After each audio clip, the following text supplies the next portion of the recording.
Welcome, my friends, to another ministry moment. I appreciate you joining me today. We try each week to have this on Thursday, but obviously it can be seen anytime. We try to take some interesting things, events or people or whatnot, and try to lift up a meaning that is biblical. Hopefully that will be an easy way to remember them, or easier way to remember all that stuff that can get dumped into the head. I wanted to talk to you today about something that probably everybody has heard of, though they may not know exactly what it is, and that is the Trojan horse. Now, that is based partly on a legend.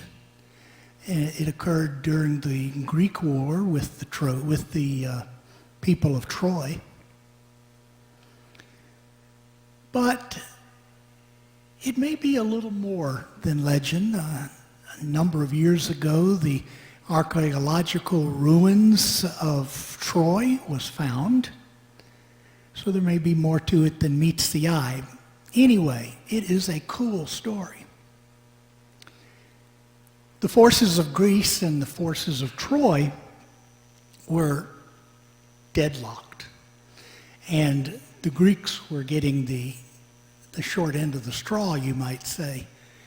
For they were trying to wait out or fight out the Trojans who were behind this massively secure wall, and they couldn't defeat the people of Troy, the soldiers, and neither could the soldiers of Troy defeat the Greeks. But this type of blockade, you might say, played a role in weakening the Greek army. So they had to do something.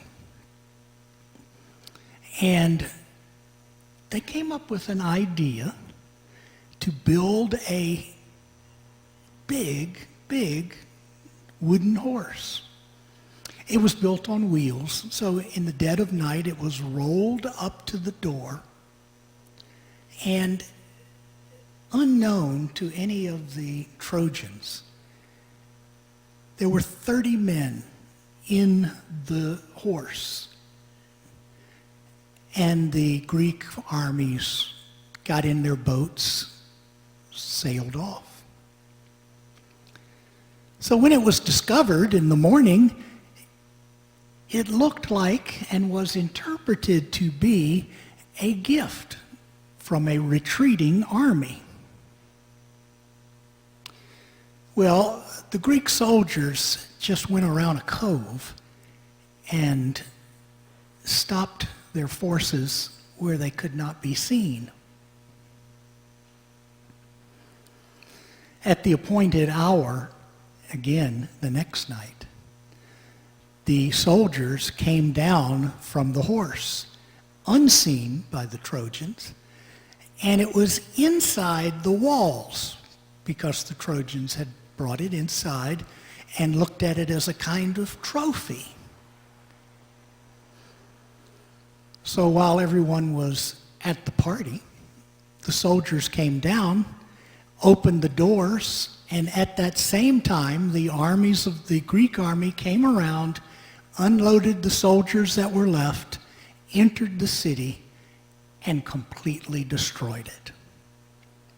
And that was the end of the war.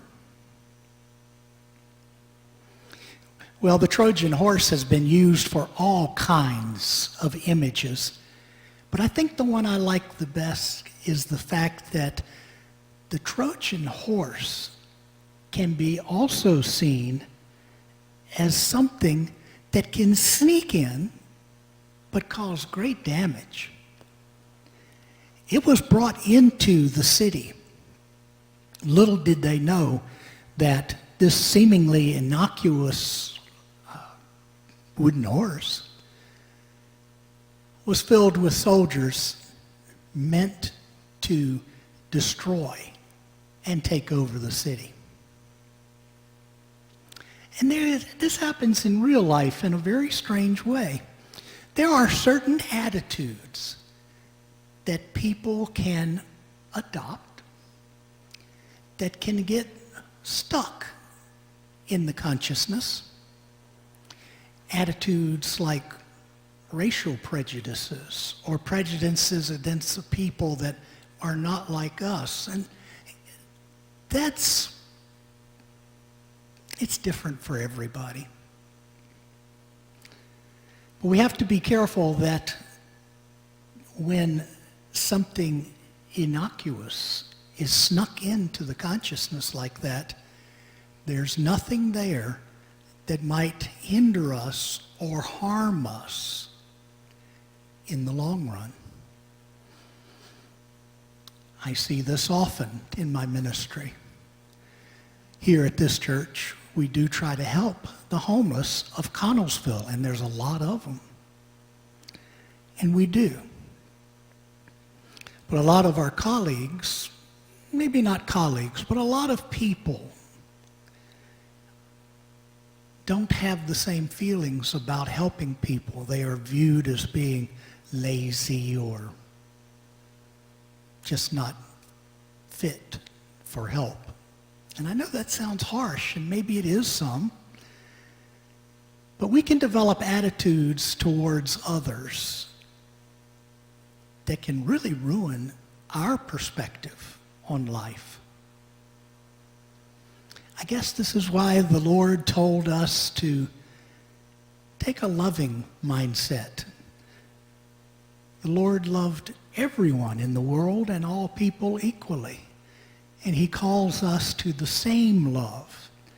We may not like a person, or we may not understand a person, but we are still called to love. We hope to see you this Sunday, if you're not here, by watching the program, same station. And it is at 10:45, our worship service. And we'll welcome you to be here. It's been good to have a large audience with the weather as cold as it's been. So if something happens, you can't make it here, know that you can tune us in. And if something happens and you can't tune us in, you can join us later. I hope you have a blessed day and a blessed weekend, and I'll see you next week.